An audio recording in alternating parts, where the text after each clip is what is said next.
오늘 주님이 우리에게 주시는 말씀은 마태복음 18장 21절에서 35절 말씀이 되겠습니다. 마태복음 18장 21절에서 35절 말씀입니다. 그때 베드로가 나와 이르되 주여 형제가 내게 죄를 범하면 몇 번이나 용서하여 주리이까 7번까지 하오리이까 예수께서 이르시되 내게 이르노니 7번뿐 아니라 7번을 70번까지라도 할지니라. 그러므로 천국은 그 종들과 계산하려 하던 어떤 임금과 같으니 결산할 때에 10,000달란트 빚진 자 하나를 데려오매 갚을 것이 없는지라. 주인이 명하여 그 몸과 아내와 자식들과 모든 소유를 다 팔아 갖게 하라 하니 이 종이 엎드려 절하며 이르되 내게 참으소서 다 갚으리이다 하거늘 그 종의 주인이 불쌍히 여겨 놓아 보내며 그 빚을 탕감하여 주었더니 그 종이 나가서 자기에게 100데나리온 빚진 동료 한 사람을 만나 붙들어 목을 잡고 이르되 빚을 갚으라 하매 그 동료가 엎드려 간구하여 이르되 나에게 참아 주소서 갚으리이다 하되 허락하지 아니하고 이에 가서 그가 빚을 갚도록 옥에 가두거늘 그 동료들이 그것을 보고 몹시 딱하게 여겨 주인에게 가서 그 일을 다 알리니 이에 주인이 그를 불러다가 말하되 악한 종아 내가 빌기에 내가 내 빚을 전부 탕감하여 주었거늘 내가 너를 불쌍히 여긴과 같이 너도 내 동료를 불쌍히 여김이 마땅하지 아니하냐 하고 주인이 노하여 그 빚을 다 갚도록 그를 옥졸에게 넘기니라. 너희가 각각 마음으로부터 형제를 용서하지 아니하면 나의 하늘 아버지께서도 너에게 이와 같이 하시리라. 이어서 찬양대에서 참 사람 되신 말씀을 불러 주님께 영광을 돌리고 정진호 목사님께서 온전함을 막는 것 세 번째 말씀 Unforgiveness란 제목으로 말씀을 전하실 때 귀한 은혜의 시간이 되시기를 기원합니다. 감사합니다.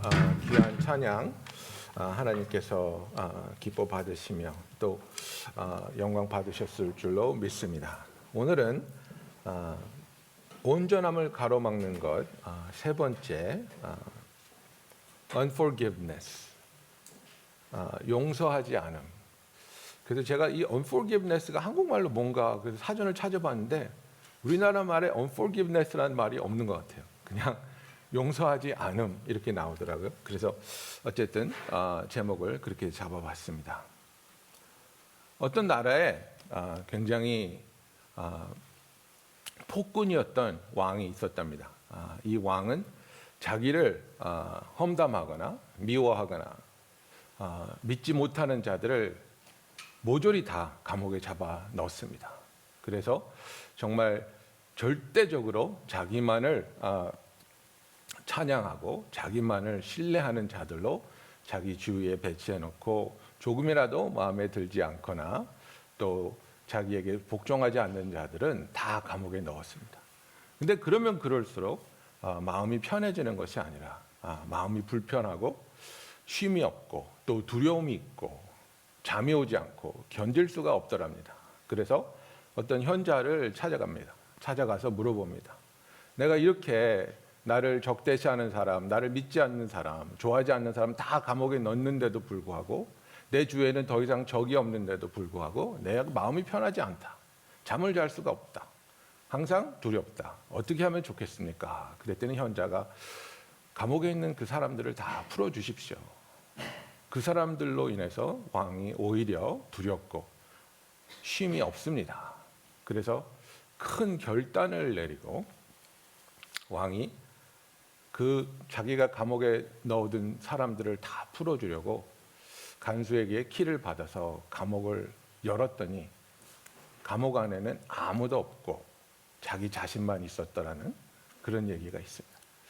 지어낸 얘기겠죠. 그런데 이것이 영적인 상태를 보여주는 것 맞습니다. 그렇죠? 우리가 누구를 미워하면 그 사람이 누가 됐든지 그 사람을 우리의 마음속에 가둬둡니다. 그리고 그 사람이 기뻐하는 것, 쉬는 것, 즐거워하는 것, 성공하는 것을 절대로 용납하지 못합니다. 그리고 그런 것을 볼 때 분노하고 그런 것이 내 눈에 보일 때 좌절하고 그리하여 내 마음에 내가 가뒀다고 생각하는 사람을 나는 괴롭힌다고 생각하는데 사실은 내 자신을 그 감옥에 넣어두고 내 자신을 괴롭히는 것이 용서하지 못하는 우리의 현실입니다. 예수님께서는 베드로가 예수님께 내가 몇 번이나 용서를 해야 되겠습니까? 7번이면 됩니까? 이렇게 물어보는데 예수님께서는 그 베드로의 상상을 훨씬 뛰어넘는 답을 주시고 있습니다. 그 당시에 랍비들은 3번까지 용서하고 똑같은 잘못을 4번째 저지르면 그 사람과 관계를 끊어도 된다고 이야기하고 있었습니다. 그래서 베드로는 그것의 2배가 넘는 7번 정도 하면 나는 다른 사람보다 훨씬 의로운 사람이 아니겠는가 하고 물어봤는데 예수님께서는 7번뿐 아니라 7번을 70번까지라도 할지니라 하고 말하고 있습니다. 그죠? 우리가 알듯이 7은 완벽의 숫자입니다. 70은 속죄의 숫자입니다. 이스라엘 백성이 하나님 앞에 죄짓고 멸망하였을 때 포로 생활을 70년 하지 않았습니까? 그래서 그 70년을 통해서 속죄를 한다는 의미가 담겨있기 때문에 완벽한 숫자를 70번이나 하라는 것은 끝없이 계속해서 용서를 해 주라는 것입니다. 그런데 여기서 이제 예수님께서 예를 들고 있죠. 그래서 100데나리온 빚진 자를 용서하지 못하는 이 신하. 그러나 자기 자신은 왕에게 얼마를 빚졌습니까? 10,000달란트를 빚졌습니다. 그래서 쉽게 얘기하면 그 당시에 로마 병정의 하루 품이 4분의 3 데나리온이었습니다. 그러니까 100데나리온이면 뭐 벌이에 따라 다르겠지만 6개월에서 1년치 일한 몫이 됩니다. 그래서 6개월에서 1년 동안 일한 돈을 누가 자기한테 빚지고 있었습니다. 그런데 달란트는요, 6천 데나리온입니다. 이게 뭐냐면 내가 한평생 일했다고 생각했을 때 한평생 동안 먹지 않고 쓰지 않고 모을 수 있는 돈이 한 달란트라고 계산을 합니다. 그러면 지금 내가 삶을 10,000번을 살아야 모을 수 있는 돈이 10,000달란트입니다. 왕한테 나한테 말미를 주시면 조금만 기다려 주시면 내가 이걸 갚겠습니다라고 말을 하는데 불가능한 얘기죠. 가능성이 1도 보이지 않는 얘기를 이 신하가 하고 있습니다. 그런데 왕이 긍휼히 여겨줬다고 말하고 있습니다. 은혜를 베풉니다. 이 사람의 능력으로는 아무리 몸부림쳐도 이 10,000달란트라는 돈을 갚을 재간이 없습니다. 그래서 탕감을 받습니다. 얼마나 기뻤겠습니까? 이 무거운 짐을 이제는 내려놓고 자유함을 만끽하면서 집에 돌아가는데 자기가 6개월 동안 열심히 일해서 벌어놓은 돈, 1년 동안 열심히 일해서 벌어놓은 돈을 빚진 친구를 만나는 겁니다. 야, 친구야, 나 지금 10,000달란트를 탕감받았어. 너 나한테 100데나리온 빚진 거 없는 걸로 해. 퉁치자. 내가 용서해 줄게. 나 지금 너무 기분 좋아. 이렇게 돼야 되는데 그게 아니라 가서 멱살을 잡습니다. 야, 이 자식아, 언제 갚을 거야? 그리고서는 감옥에 집어넣습니다. 얼마나 이 행동이 악했는지, 얼마나 이 행동에서 왕으로부터 받은 은혜를 이해하지 못하고 있는지 동료들이 민망해서 왕한테 고발을 합니다. 우리의 삶에 있어서 우리가 남들에게 상처를 받을 때가 있습니다. 또 사람들은 우리가 다 죄인이기 때문에 서로에게 죄를 짓고 서로에게 상처를 주고받으며 삽니다. 그래서 그것에 대해서 우리가 해결하지 못하는, 그리하여 용서하지 못하는 부분이 있다면 그것은 우리로 하여금 하나님께서 우리에게 이루시기 원하는 그 온전함을 가로막는 벽으로 남게 되는 겁니다. 예수님께서는 이 사람이 용서하지 않았기 때문에 왕으로부터 받은 그 은혜를 빼앗기고 하나님의 은혜를 놓친 자가 되어서 영원히 이를 갈며 슬피 울음이 있을 것이라고 말씀하고 있습니다. 여러분, 우리가 용서하지 않을 때에 내가 용서하지 않는 사람이 괴롭힘을 당하는 것보다 내 자신이 괴롭힘을 당하는 것이 훨씬 큽니다. 우리가 용서하지 않을 때에 가장 큰 피해자는 누구입니까? 바로 나 자신입니다. 성경은 분명히 말하고 있습니다. 용서하지 않으면 용서받지 못할 것이라고 분명히 말하고 있습니다. 그래서 하나님 앞에 우리가 나아올 때, 우리가 하나님 앞에 기도할 때, 하나님과의 관계를 이어가려고 할 때에 우리가 하나님 앞에 나올 수 있는 이유가 무엇입니까? 용서함을 받았다는 담대함으로 나오는 것입니다. 그죠? 이 신하가 왜 왕으로부터 징벌을 받게 되었습니까? 하나님이 그에게, 왕이 그 신하에게 베풀어 준 은혜를 어떤 은혜인지, 어떤 대가를 치르면서 이 용서를 해 주었는지를 이해하지 못하고 있기 때문에 그랬습니다. 은혜에 대한 감사가 없는 것입니다. 자기가 어떤 상황에 있었고 그 말로가 무엇인지를 깨닫고 있지 못했기 때문입니다. 여러분, 전도가 가장 어려운 사람 중에 하나가 누구입니까? 극악무도한 죄인입니까? 그렇지 않습니다. 전도가 가장 어려운 사람은 착하게 살아온 사람들입니다. 자기가 생각해봐도 착하거든요. 나는 남을 등쳐먹은 일도 없고 남을 도우면서 살았고 가진 건 나누면서 살았고 이 정도면 사람 냄새 나는 나 참 괜찮은 사람 아닌가? 내가 무슨 용서가 필요하지? 뭘 나 때문에 죽었다고 그러지? 내가 죄인인 것을 깨닫지 못하는 사람은 나의 죄를 용서하기 위해 십자가에 매달려 죽었다는 예수님의 희생을 이해하지 못합니다. 그래서 그런 얘기들 하죠.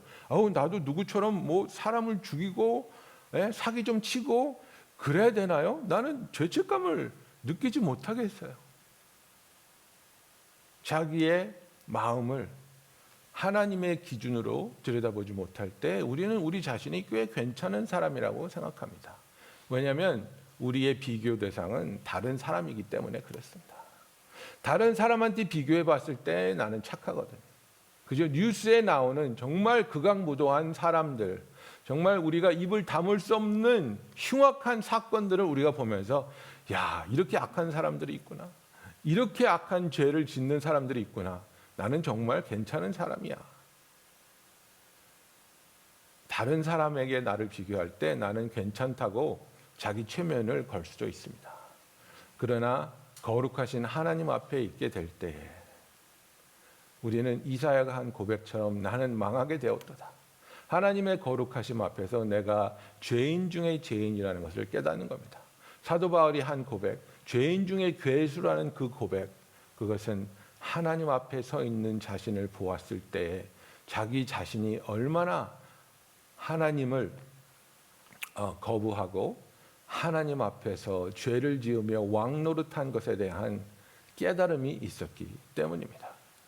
우리의 삶에 있어서 하나님께서 우리를 용서하신다는 것, 그 용서가 그냥 가볍게 주시는 것이 아니라 내 죄가 가볍기 때문에 용서하시는 것이 아니라 정말 이 세상의 방법으로는 기준으로는 절대로 용서받을 수 없는 죄인데도 불구하고 하나님이 그 죄를 탕감해 주셨다는 사실을 우리는 인식해야 할 것입니다.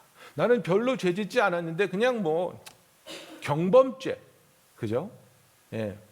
노란불인데 지나가다 빨간불 된 것 같은 그런 삶을 살았는데 이 정도면 뭐 괜찮지. 그래서 하나님도 그래 괜찮아 그 정도면 뭐 그런 죄가 아니라는 것입니다, 여러분.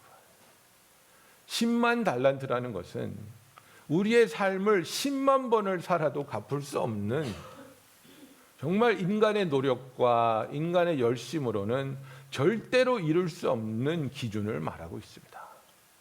그런 죄인을 하나님께서 그런 우리를 예수 그리스도의 보혈의 공로로 말미암아 우리의 죄를 용서하여 주시고 우리를 자녀 삼아 주셨습니다. 내가 받은 은혜를 생각하면 그 은혜에 감사하여 그 은혜에 반응할 때 우리 주위 사람에게도 동일한 은혜를 베풀어야 하는 것이 하늘나라의 법칙입니다. 예수님께서 그래서 제자들에게 뭐라고 말씀하셨습니까? 내가 너희를 사랑한 것 같이 이웃을 사랑하라고 말하고 있는 것입니다. 하나님으로부터 받은 사랑으로 이웃을 사랑하라고 말씀하고 있습니다. 우리가 용서하지 못할 때 우리의 삶에 하나님의 능력이 드러나지 않습니다. 여러분, 그리스도인에게 가장 신나는 일은 무엇입니까? 바로 내가 하나님께 기도할 수 있고 하나님이 나의 기도를 들으시고 응답해 주실 때, 기도의 응답을 받았을 때만큼 우리가 기쁘고 감사한 순간이 없습니다. 아, 하나님이 내 기도를 들어주시는구나. 하나님이 내 기도를 들으시고 이렇게 응답하여 주셨구나. 우리가 언제 맥이 빠집니까? 우리가 언제 지칩니까? 아무리 기도해도 아무 일도 일어나지 않습니다. 아무리 기도해도 내가 바라는 그런 응답이 오지 않는 것 같습니다. 왜 내 기도는 응답이 없을까? 왜 나의 삶은 항상 패배와 두려움으로 가득 차 있을까? 이사야 59장에 1절 2절에 이사야가 이렇게 말합니다. 여호와의 손이 짧아 구원치 못하심도 아니요 귀가 둔하여 듣지 못하심도 아니라 오직 너희 죄악이 너희와 너희 하나님 사이를 내었고 너희 죄가 그 얼굴을 가리워 너희를 듣지 않으시게 함이니라고 말하고 있습니다. 여러분, 우리가 다른 자들을 용서하지 않을 때 그것이 저와 하나님의 사이를, 우리와 하나님의 사이를 가로막는 벽이 됩니다. 하나님이 우리 기도를 들을 수 있는 청력이 부족한 것이 아닙니다. 하나님이 우리를 도우실 수 있는 능력이 부족한 것이 아닙니다. 우리가 하나님 앞에서 완악한 마음을 풀지 못하고 하나님의 은혜 받은 자로서 그 동일한 은혜로 우리 형제를 용서해 주지 못할 때에 우리는 이 넘어설 수 없는 담 앞에서 좌절하게 되는 것입니다. 예수님께서 마태복음 6장 14절 15절에 이런 말씀을 하시죠. 너희가 사람의 과실을 용서하면 너희 천부께서도 너희 과실을 용서하시려니와 너희가 사람의 과실을 용서하지 아니하면 너희 아버지께서도 너희 과실을 용서하지 아니하시리라. 여러분, 이 말씀을 언제 하셨는지 아십니까? 주기도문을 가르치신 바로 그 다음에 하시는 겁니다. 가장 위대한 기도라고 할 수 있는 주기도문, 그죠? 주님이 가르쳐 주신 이 기도문, 이런 놀라운 능력의 기도, 신실한 기도를 한다 할지라도 우리가 서로의 과실을 용서하지 않으면 그 기도에 대한 응답이 없다는 것을 예수님이 말씀하고 있는 겁니다. 내가 다른 사람을 용서하지 않으면서 기도문을, 주기도문을 1000번, 10,000번 외운다고 할지라도 아무런 의미가 없다는 것을 말하고 있습니다. 주님이 원하시는 것은 무엇입니까? 하나님의 말씀에 대한 믿음이요. 그 믿음이 있기 때문에 하나님의 말씀에 순종하는 것입니다. 하나님께 드리는 기도는 마술이 이루어지는 주문이 아닙니다. 하나님의 말씀은 진리의 말씀이고 진리의 말씀은 살아있어서 움직이는 하나님의 능력입니다. 그 능력이 우리의 삶에 역사하기 위해서 우리는 그 말씀을 믿음으로 붙잡고 그 말씀이 우리의 삶에서 순종으로 이어져야 하는데 주님께서 분명히 말씀하고 있습니다. 서로의 과실을 용서하면 아버지께서도 너의 과실을 용서하겠지만 그러나 너희가 서로의 과실을 용서하지 않으면 아버지께서도 너희 과실을 용서하지 않으실 것이라고 말씀하고 있습니다.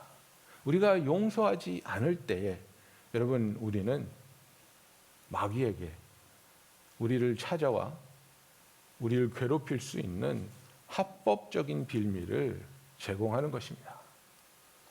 여러분, 우리는 하나님 안에서 하나님의 자녀이기 때문에 마귀가 우리를 괴롭힐 수 있는 근거가 없습니다. 죄인일 때에는 너 죄 졌잖아, 너 죄인이잖아, 죄 받아야 돼, 벌 받아야 돼. 그러면서 우리를 괴롭힐 수 있습니다. 우리가 죄에 사로잡혀서 죄의 종로로 타던 사람들입니다. 그러나 그것은 예수님을 믿기 전이고 예수님을 믿었을 때 우리는 죄 사함을 받았고 죄의 사슬에서 노임을 받았고 자유함을 얻었고 이제는 하나님의 자녀로서 새로운 피조물이 되었습니다. 그래서 마귀가 우리를 괴롭힐 수 있는 합법적인 근거가 없다는 것입니다. 그런데 우리가 서로를 용서하지 못할 때,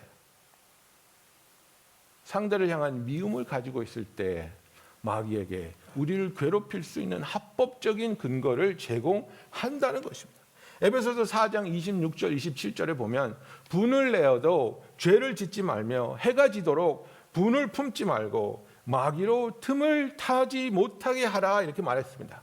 그죠? In your anger do not sin, do not let the sun go down on your anger. 그리고 나서 do not give devil a foothold or do not make room for the devil. 이게 무슨 말이냐면 마귀에게 합법적으로 이 사람이 죄를 가지고 있고 용서하지 않고 있는 이 근거로 우리를 괴롭힐 수 있는 근거가 된다는 것입니다, 여러분. 마귀가 우리를 찾아올 때 우리는 예수님의 이름으로 물리칠 수 있습니다. 나는 저주받은 인생이 아니야. 나는 하나님으로부터 용서받았고 하나님과 화해한 자고 하나님이 나를 저주하고 있지 않아. 하나님은 나를 사랑하시고 하나님은 나를 멸망시키지 않으시고 하나님은 나를 구원을 이끄시고 나에게 쉼을 주시는 분이야. 믿음으로 진리를 선포할 수 있습니다. 그러나 우리가 죄를 품고 회개하지 아니하고 남을 미워하는 마음을 가지고 용서하지 않을 때에 마귀가 와서 우리를 조롱하고 우리를 공격하고 괴롭힐 수 있는 빌미를 발디딜 틈을 내어준다는 것입니다. 우리의 삶에 있어서 하나님은 우리가 온전하게 되기를 원합니다. 수치로 벗어나며 두려움에서 벗어나며 남을 용서하지 못함으로 내 자신을 감옥에 가두고 내 자신을 괴롭힘에서 벗어나게 하여 주시기를 하나님은 원하십니다. 이것이 우리를 향하신 하나님의 뜻입니다. 여러분, 우리가 신앙생활을 하면서 나는 정말 어떤 상황에서도 하나님께 기뻐하고 감사하는가? 아니면 나는 어떤 상황에서도 화낼 일, 실망할 일, 낙심할 이유를 찾는가?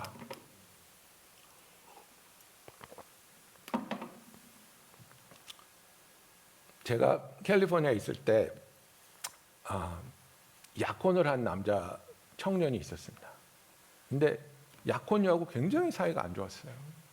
굉장히 어려워하다가 결국은 파혼을 했어요. 파혼을 했는데 이제 나랑 얘기를 하는데 그런 얘기를 해요. 파혼을 한 이유에 대해서. 목사님, 정말 노력했는데 그 자매는 어떤 상황에서도 기분 나빠하고 슬퍼할 이유를 찾는 것 같았어요. 그거예요. 어떤 상황에서도 기뻐하고 감사할 이유를 찾는 것이 아니라 어떤 상황에서도 화가 나고 실망하고 상처받을 이유를 찾는 거예요.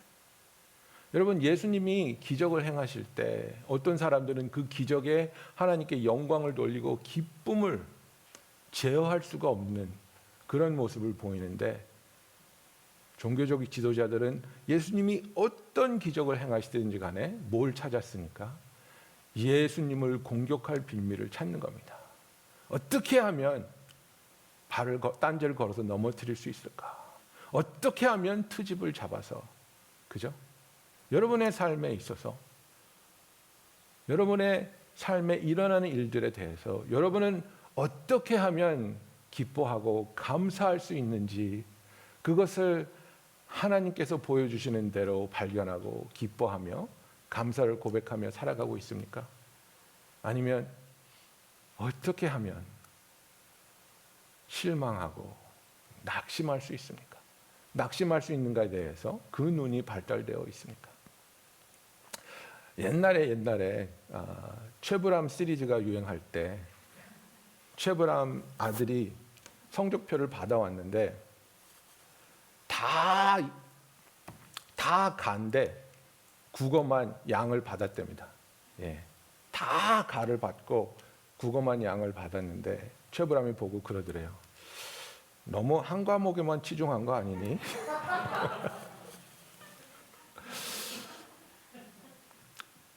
여러분, 젊은이들 그리고 중고등부 학생들하고 사역을 하다 보면 부모님으로부터 받은 상처에 대해서 얘기할 때 가장 많이 나오는 얘기가 뭐냐면, 전 과목을 다 A를 받았는데 한 개만 A-나 B+를 받을 때가 있는데 그것 때문에 화내시고 실망하는 모습을 많이 봤다고 얘기들을 해요.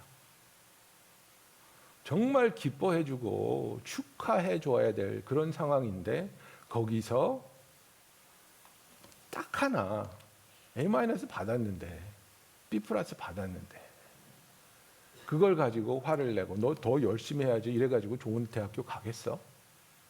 너 때문에 엄마 아빠가 얼마나 뼈 빠지게 고생하고 있는데, 그죠? 뭐 다 들어본 레퍼토리 아닙니까? 여러분은 어떻습니까?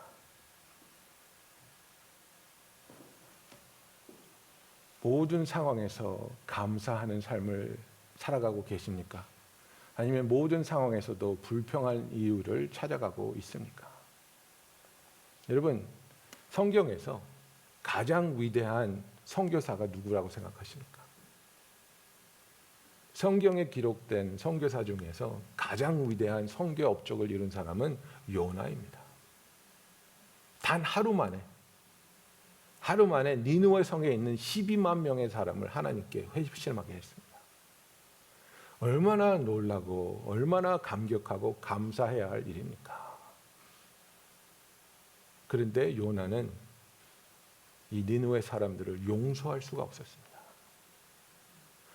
이스라엘 백성을 괴롭히고 포로로 잡고 죽인 이 사람들이 하나님의 용서를 받는다는 것을 그는 견딜 수가 없었습니다. 하나님께로 돌아서는 모습을 보면서 그들을 향한 용서가 일어나지 않습니다. 분을 참지 못합니다.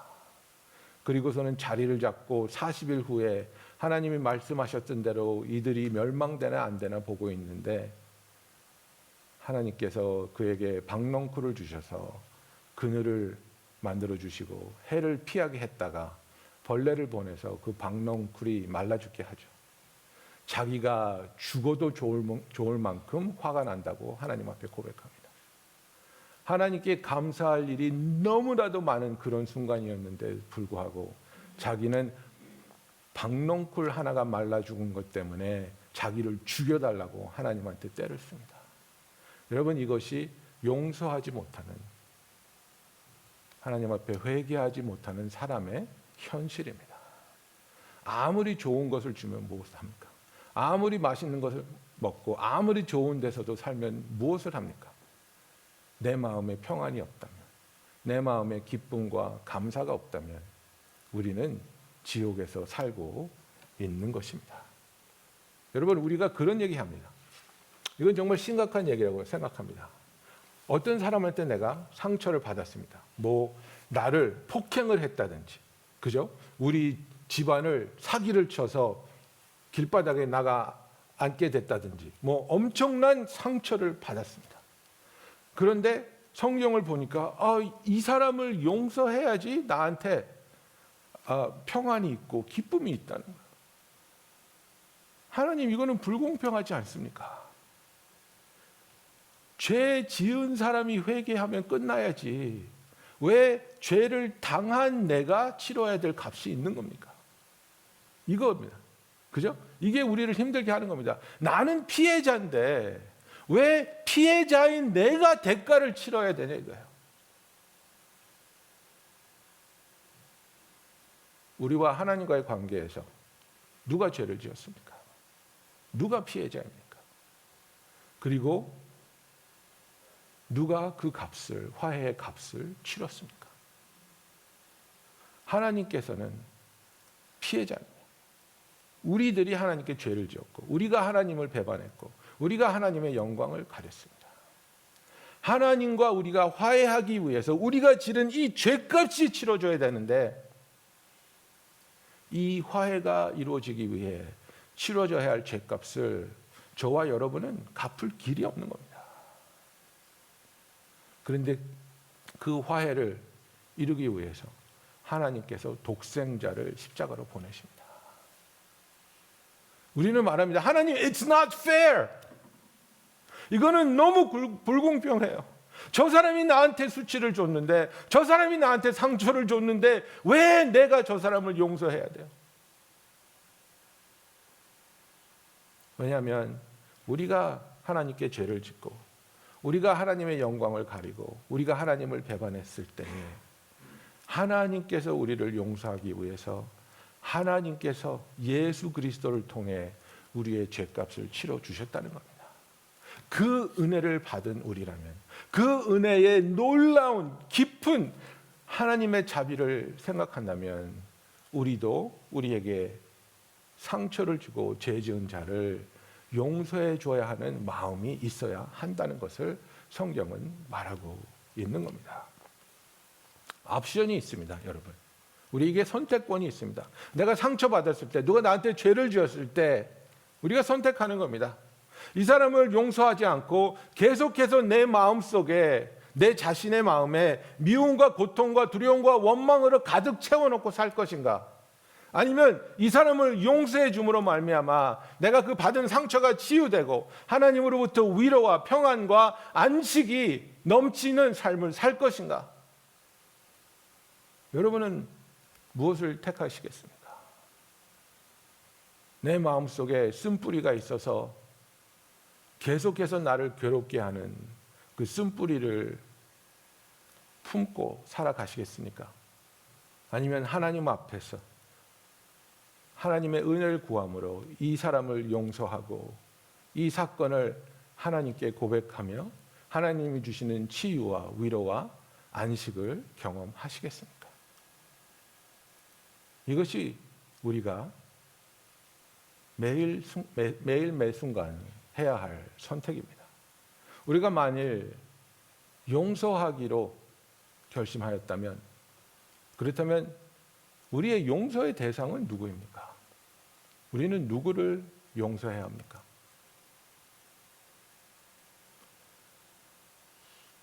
용서의 대상은 세 가지가 있습니다. God, others, and self. 제일 먼저 우리가 용서의 대상으로 바라봐야 할 분은 하나님입니다. 아니, 어떻게 우리가 하나님을 용서해요? 하나님이 죄를 지으신 분이 아닌데 하나님한테 용서한다는 생각을 한다는 것조차 신성모독 아닙니까? 그죠? 여기서 나오는 하나님에 대한 용서는 내 잘못을 바로잡는다는 의미입니다. 왜냐하면 우리의 감정은 하나님한테 화가 나 있어요. 우리의 감정은 하나님한테 실망해 있어요. 우리의 감정은 하나님한테 분노하고 있어요. 왜? 하나님 어떻게 이런 일이 일어나게 할 수 있습니까? 하나님 어떻게 나한테 이런 고통을, 이런 수치를 주십니까? 너무나 화가 나는 거예요. 너무나 미운 거예요. 하나님이 나를 사랑한다 그랬으면서 왜 이런 파탄이 일어나게 하십니까? 그죠? 그게 감정이에요. 감정. 진리는 아니지만 감정이란 말이에요. 그러면 이 감정을 하나님한테 고백해야 되는 거예요. 나 하나님한테 너무 실망했어요. 나 하나님한테 너무 화가 나요. 나 하나님한테 너무나 큰 분노가 있어요. 그죠?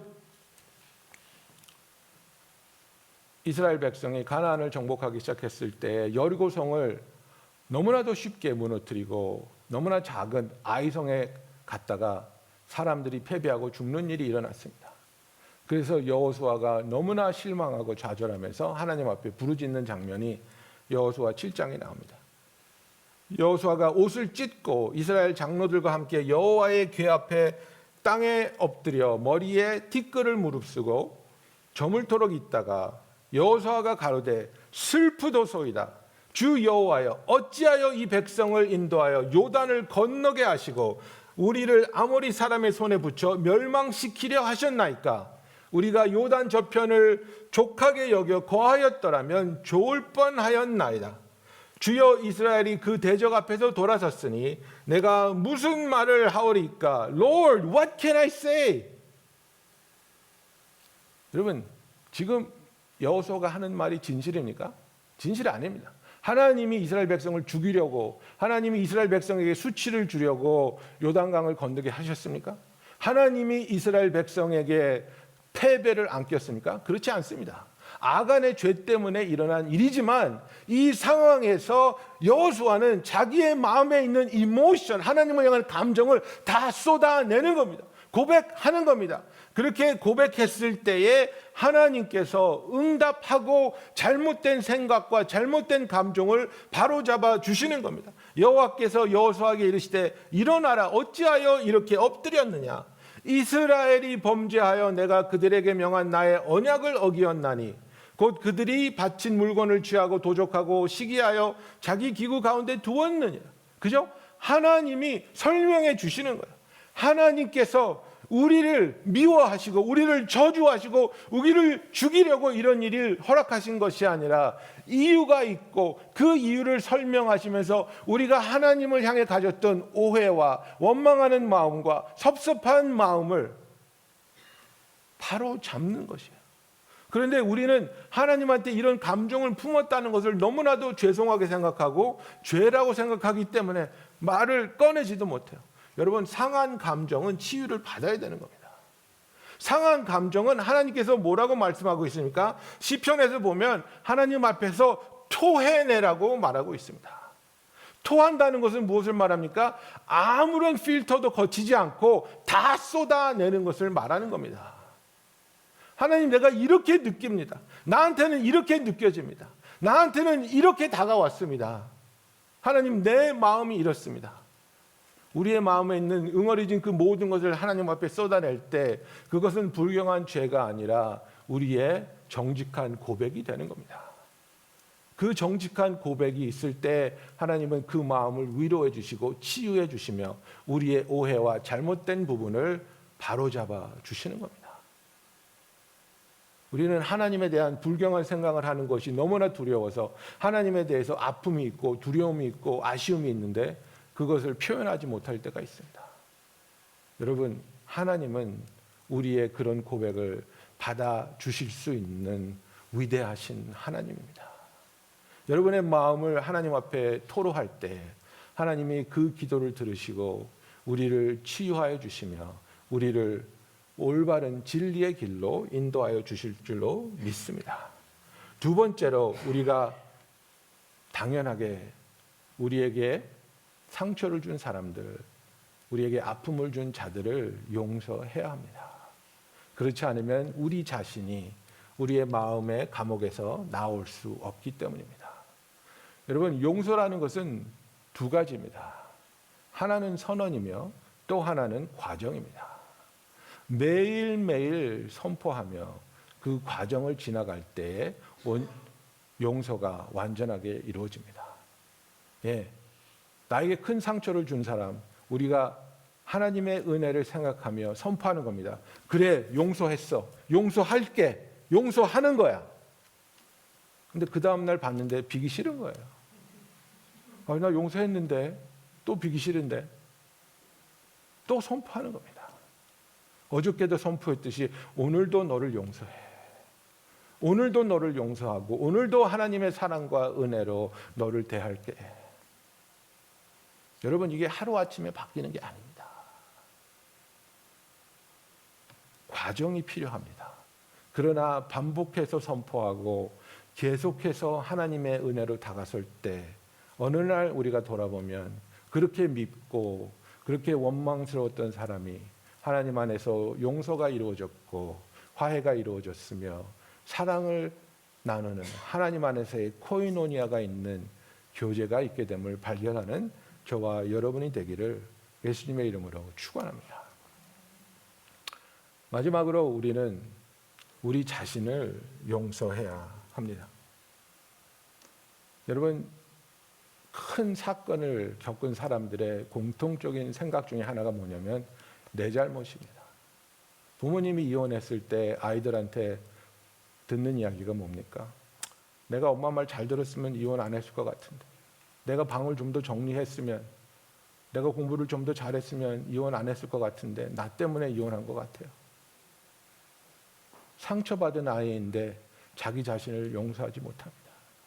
내가 상처받았는데, 내가 잘못되어서, 내가 올바르게 반응하지 못해서 내 자신이 가장 밉고 내 자신에게 가장 실망하는 그런 상황 속에 있는 것을 많이 발견합니다. 여러분은 어떻습니까? 여러분의 삶에 일어난 크고 작은 일들 중에서 그래, 내 잘못이야, 내가 화를 참지 못했어, 내가 더 신중하게 생각하지 못했어, 내가 더 준비하지 못했어, 이게 다 나 때문이야, 내가 나를 정죄하는 것은 나의 목소리가 아니고 그 상황을 틈타서 나를 조롱하며 공격하는 마귀의 음성입니다, 여러분. 마귀가 나로 하여금 내 자신을 정죄하라고 우리를 공격하고 있는 것입니다. 하나님 안에서 우리는 예수 그리스도의 보혈로 죄 사함을 받았기 때문에 정죄함이 없다고 성경은 분명히 말하고 있습니다. Now there is no condemnation for those who are in Christ Jesus. 하나님께서 나의 죄값을 예수 그리스도의 보혈의 그 피값으로 우리를 용서해 주셨고 죄값을 치러 주셨기 때문에 그것이 아무리 큰 죄라 할지라도 하나님께서는 회개하는 우리의 죄를 용서하여 주시고 우리와 화목하게 된 그 관계로 인도하고 계심을 믿고 하나님께로 나아가는 저와 여러분이 되기를 예수님의 이름으로 축원합니다. 여러분, 우리의 삶에 있어서 우리에게 일어난 가장 놀라운 일은 죄인인 우리를 하나님이 용서해 주시고 사랑으로 찾아오시며 구원해 주셨다는 것입니다. 그 은혜를, 그 사랑을 체험한 저와 여러분이 우리 주위에 있는 사람들에게 동일한 은혜와 사랑을 베풀며 용서할 때에 하나님 안에서 온전함을 누리게 되는 놀라운 축복과 변화가 있기를 예수님의 이름으로 축원합니다. 기도하겠습니다.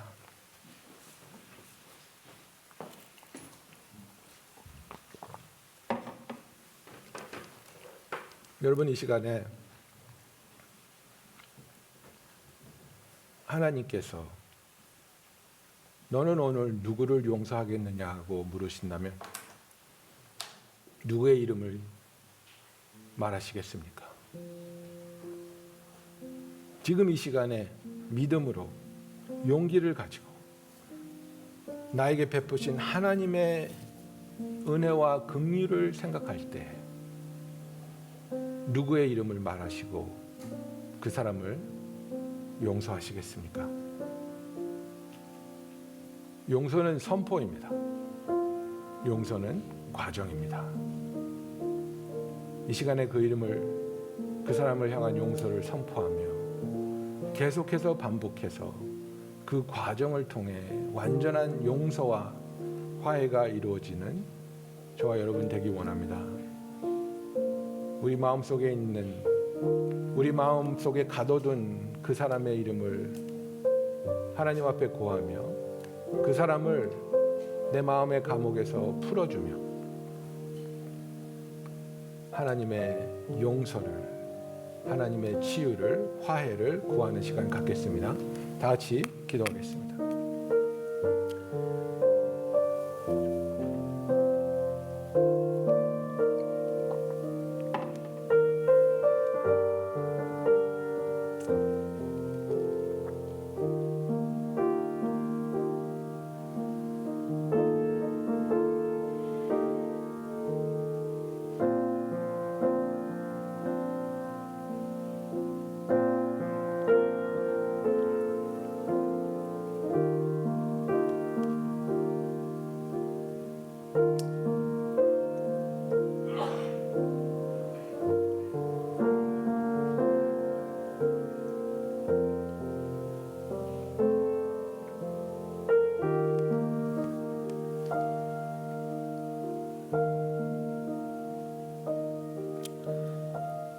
사랑의 하나님 아버지, 죄인인 우리를 사랑하여 주시며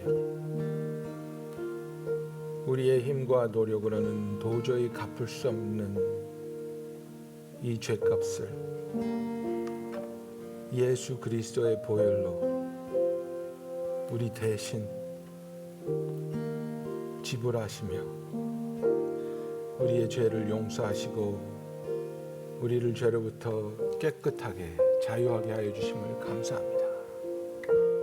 이 놀라운 이 갚을 수 없는 은혜를 받은 우리들이 그 보혈의 공로로 말미암아 이제는 진노의 자녀가 아니라 하나님의 자녀가 된 우리들이 우리를 아프게 하고 실망시키며 상처를 준 사람을 향해 하나님의 용서를 선포할 수 있게 하여 주시옵소서. 계속해서 반복해서 용서하며 예수님이 말씀하신 것처럼 7번씩 70번이라 할지라도 그 과정이 완벽하게 끝날 때까지 용서하며 화해를 체험하는 우리들이 되게 하여 주시옵소서. 아버지, 이 치유를 위하여 하나님을 향해 가졌던 잘못된 감정과 오해를 바로잡아 주시며